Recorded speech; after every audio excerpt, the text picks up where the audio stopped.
പുതിയൊരു വീഡിയോ എപ്പിസോഡിലേക്ക് എല്ലാ മാന്യ പ്രേക്ഷകർക്കും സ്വാഗതം. ഇനി ഞാൻ നിങ്ങളുമായി പങ്കുവെക്കുന്ന ഡെയിലി അപ്ഡേറ്റ്സിലെ ആദ്യത്തെ അപ്ഡേറ്റ് TNA റെസ്ലിംഗിൻ്റെ മുൻ വേൾഡ് ചാമ്പ്യൻ ആയിരുന്ന ജോഷ് അലക്സാണ്ടറിൻ്റെ ഭാവി എന്ത് എന്നുള്ളതിനെ സംബന്ധിച്ചാണ്. ജോഷ് അലക്സാണ്ടറിൻ്റെ TNA റെസ്ലിംഗുമായിട്ടുള്ള കോൺട്രാക്റ്റ് ഫെബ്രുവരി മാസത്തിൽ കഴിഞ്ഞ ആഴ്ച അവസാനിക്കുകയുണ്ടായി. ജോഷ് അലക്സാണ്ടർ ഇനി ഏത് കമ്പനിയിലേക്ക് പോകും എന്നുള്ളത് പല കൂട്ടുകാർക്കും സംശയമുള്ള ഒരു കാര്യമായിരുന്നു.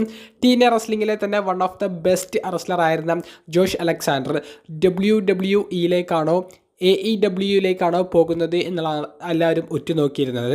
അപ്പോൾ അതിനുള്ള കൃത്യമായിട്ടുള്ള ഒരു അപ്ഡേറ്റ് നിലവിൽ നമുക്ക് ലഭിച്ചിരിക്കുന്നു. ഫൈറ്റ്ഫുൾ സെലക്റ്റിൻ്റെ ലേറ്റസ്റ്റ് റിപ്പോർട്ട് പ്രകാരം ജോഷ് അലക്സാണ്ടർ AEWൻ്റെ ഭാഗം ആയേക്കുമെന്നാണ് നമുക്ക് അറിയാൻ സാധിക്കുന്നത്.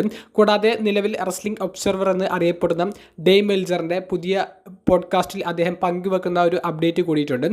WWEയും AEWയും ജോഷ് അലക്സാണ്ടറിൻ്റെ മുന്നിലേക്ക് 2 കോൺട്രാക്റ്റ് വെക്കാൻ സാധ്യതയുണ്ട്. അതിൽ ബെറ്റർ ആയിട്ടുള്ള ഒരു ഓപ്ഷനാണ് ജോഷ് അലക്സാണ്ടർ സെലക്ട് ചെയ്യുകയുള്ളൂ. കൂടാതെ ജോഷ് അലക്സാണ്ടർ ആ കോൺട്രാക്റ്റ് സെലക്ട് ചെയ്യാൻ വേണ്ടിയിട്ട് എടുക്കുന്ന 1-2 കാരണങ്ങളുണ്ട്. അതിൽ ഒന്നും അദ്ദേഹത്തിന് ഏത് കമ്പനിയാണ് നല്ല ഒരു താല്പര്യം, അതായത് ഇപ്പോൾ നല്ലൊരു സാലറി മാത്രമല്ല അദ്ദേഹത്തിന് വർക്ക് ചെയ്യുന്ന ഒരു സമയം നോക്കണം. അപ്പോൾ AEWയിലാണെങ്കിൽ അവരുടെ വർക്ക് ചെയ്യുന്ന ഡേറ്റുകൾ കുറവാണ്. WWEയിലാണെങ്കിൽ ഡേറ്റുകളുടെ എണ്ണം കൂടുതലാണ്, ലൈവ് ഇവൻറ്റ്സ് കൂടുതലാണ്, ഹൗസ് ഷോസ് കൂടുതലാണ്. അതുകൊണ്ട് തന്നെ അത്തരത്തിലുള്ളൊരു കാരണം എടുത്താൽ AEW ചൂസ് ചെയ്യാൻ ജോഷ് അലക്സാണ്ടറിന് ഒരു പോയിൻ്റായി. രണ്ടാമത്തേത് ഫാമിലിക്കൊപ്പം സമയം ചിലവഴിക്കേണ്ട ഒരു സമയമാണ്. അദ്ദേഹത്തിന് ഇപ്പോൾ തന്നെ 37 വയസ്സ് പ്രായമുണ്ട്. അദ്ദേഹത്തിന് ഭാര്യയും മക്കളുമൊക്കെയുണ്ട്. അപ്പോൾ ആ താരം ഫാമിലിക്കൊപ്പം കൂടുതൽ സമയം ചിലവഴിക്കാൻ ആഗ്രഹിക്കുന്നു എന്നുണ്ടെങ്കിൽ അവിടെയും AEW ചൂസ് ചെയ്യാനാണ് സാധ്യത കൂടുതലുള്ളത് എന്നാണ് ഡേവ് മെൽസർ റിപ്പോർട്ട് ചെയ്യുന്നത്. അപ്പോൾ വലിയ കോൺട്രാക്റ്റ് ആര് കൊടുക്കുന്നു എന്നുള്ളത് മാത്രമല്ല, ആ കോൺട്രാക്റ്റിൽ നിന്ന് താരത്തിന് ലഭിക്കുന്ന ബെനിഫിറ്റ് എന്ത്, ഫാമിലിക്കൊപ്പം സമയം ചിലവഴിക്കാൻ സാധിക്കുമോ എന്നുള്ളതൊക്കെ നോക്കിയിട്ടായിരിക്കും AEW എന്ന് പറയുന്ന കോൺട്രാക്റ്റ് ജോഷ് അലക്സാണ്ടർ സെലക്ട് ചെയ്യുക എന്നാണ് ഡേവ് മെൽസറിൻ്റെ പുതിയ റിപ്പോർട്ടിൽ കൊടുത്തിട്ടുള്ളത്. എന്തായാലും നിലവിൽ റൂമേഴ്സ് പ്രകാരം ജോഷ് അലക്സാണ്ടർ AEWൻ്റെ ഭാഗം ആയേക്കുമെന്നാണ് അറിയാൻ സാധിക്കുന്നത്. WWEയുടെ NXT ബ്രാൻഡിൽ ജോഷ് അലക്സാണ്ടർ വന്നേക്കും എന്നുള്ളൊരു റൂമർ ഉണ്ടായിരുന്നു. ജോഷ് അലക്സാണ്ടറിൻ്റെ WWEയിലേക്കുള്ള ഒരു ഡെബ്യൂ അതിന് പല കൂട്ടുകാരും കാത്തിരിക്കുന്നുണ്ടായിരുന്നു. എന്തായാലും AEW ആണ് ജോഷ് അലക്സാണ്ടർ സെലക്ട് ചെയ്തിരിക്കുന്നത് എന്നാണ് നമുക്കിപ്പോൾ അറിയാൻ സാധിക്കുന്നത്. അവസാനമായി പങ്കുവെക്കാനുള്ള അപ്ഡേറ്റ് സൂപ്പർ താരമായ ജോൺസിനെ സംബന്ധിച്ചാണ്. ജോൺസിനെ 2025 ഡിസംബർ മാസത്തിൽ റിട്ടയർമെൻറ്റ് പ്രഖ്യാപിക്കും എന്നുള്ളത് ഒഫീഷ്യലി കൺഫേം ചെയ്തിട്ടുണ്ട്. ജോൺസിനയുടെ ഫെയർവെൽ ടൂറാണ് 2025 ഇപ്പോൾ നടന്നുകൊണ്ടിരിക്കുന്നത്. എന്നാൽ 2 മാസത്തിൻ്റെ പകുതി ആയിട്ട് പോലും ഇപ്പോൾ ജോൺസിന ആകെ ഒരൊറ്റ മത്സരം മാത്രമാണ് കളിച്ചിട്ടുള്ളത്, അതും റോയൽ റംബിൾ മത്സരം. അതുകൂടാതെ ഒരൊറ്റ അപ്പിയറൻസ് മാത്രമാണ് റോ നെറ്റ്ഫ്ലിക്സിൽ പ്രീമിയർ ചെയ്ത ആ എപ്പിസോഡിൽ മാത്രം നടത്തിയത്.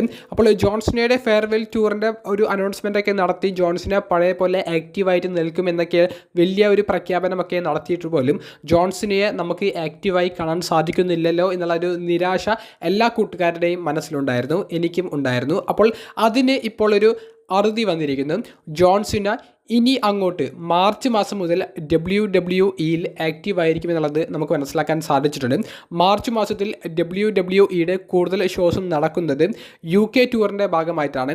ലൈവ് ഇവൻറ്റ്സ് മാത്രമല്ല വീക്ക്ലി എപ്പിസോഡ്സും UK ടൂറിൻ്റെ ഭാഗമായിട്ട് നടക്കുന്നുണ്ട്. അതുകൊണ്ട് തന്നെ Monday night Raw episode WWE നടത്താൻ പോകുന്നത് UKയിൽ വെച്ചിട്ടുള്ള കുറച്ചധികം സ്റ്റേഡിയങ്ങളിൽ വെച്ചിട്ടാണ്.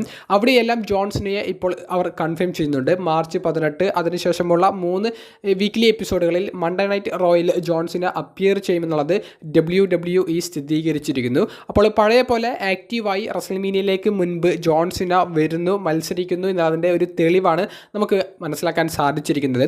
ജോൺസിന ഇപ്പോൾ എവിടെയാണ്, അദ്ദേഹം എന്തുകൊണ്ട് അപ്പിയർ ചെയ്യുന്നില്ല, എലിമിനേഷൻ ചേംബറിലേക്ക് ജോൺസിനയുടെ ഒരു ഒഫീഷ്യൽ പാർട്ടിസിപ്പേറ്റ് അനൗൺസ് ചെയ്യപ്പെട്ടതിന് ശേഷം ജോൺസിനെ എവിടേക്ക് പോയി എന്നുള്ളത് പലരും ചോദിച്ചിട്ടുണ്ടായിരുന്നു. മുൻപേ പങ്കുവെച്ച ഒരു അപ്ഡേറ്റ് ആണ്. അപ്പോൾ അതിനെ സംബന്ധിച്ച് കൂടുതൽ ഡീറ്റെയിൽസ് നമുക്ക് അറിയാൻ സാധിച്ചിട്ടുണ്ട്. ജോൺസൺ ഇപ്പോഴും സിനിമ ഷൂട്ടിങ്ങിൻ്റെ തിരക്കിലാണ്. അദ്ദേഹം സിനിമ ഷൂട്ടിങ്ങിന് ഇടയിലും ആരാധകർക്കിടയിൽ പോയി ഫോട്ടോ എടുക്കാൻ വേണ്ടി, സെൽഫി എടുക്കാനൊക്കെ വേണ്ടി സമയം കണ്ടെത്തുന്നത് നമുക്ക് സോഷ്യൽ മീഡിയയിൽ നിന്ന് ലഭിച്ച വീഡിയോസിൽ നിന്ന് മനസ്സിലാക്കാൻ സാധിച്ചതാണ്. അപ്പോൾ ജോൺസൺ ഇപ്പോഴും അദ്ദേഹത്തിൻ്റെ സിനിമാ തിരക്കുകളിൽ നിന്ന് ഒഴിഞ്ഞിട്ടില്ല. അതുകൊണ്ടാണ് WWEയിൽ ഫുൾ ടൈം നിൽക്കേണ്ട ഒരു സമയത്തും അദ്ദേഹം സിനിമയിലേക്ക് പോയി WWEയിലേക്ക് വരാത്തത്. അപ്പോൾ ജോൺസണയുടെ ആരാധകരെ ഞെട്ടിച്ചുകൊണ്ട് ജോൺസൺ മാർച്ച് മാസം മുതൽ ഇനി ഫുൾ ടൈം WWE ഭാഗം ആയിട്ട് ഉണ്ടായിരിക്കുമെന്നുള്ളതും WWE സ്ഥിരീകരിച്ചിരിക്കുന്നു. നിങ്ങളുടെ അഭിപ്രായങ്ങൾ കമൻറ്റ് ബോക്സിൽ രേഖപ്പെടുത്തുക. അപ്പോൾ അടുത്തൊരു വീഡിയോയുമായി കാണുന്നത് വരെ ബൈ.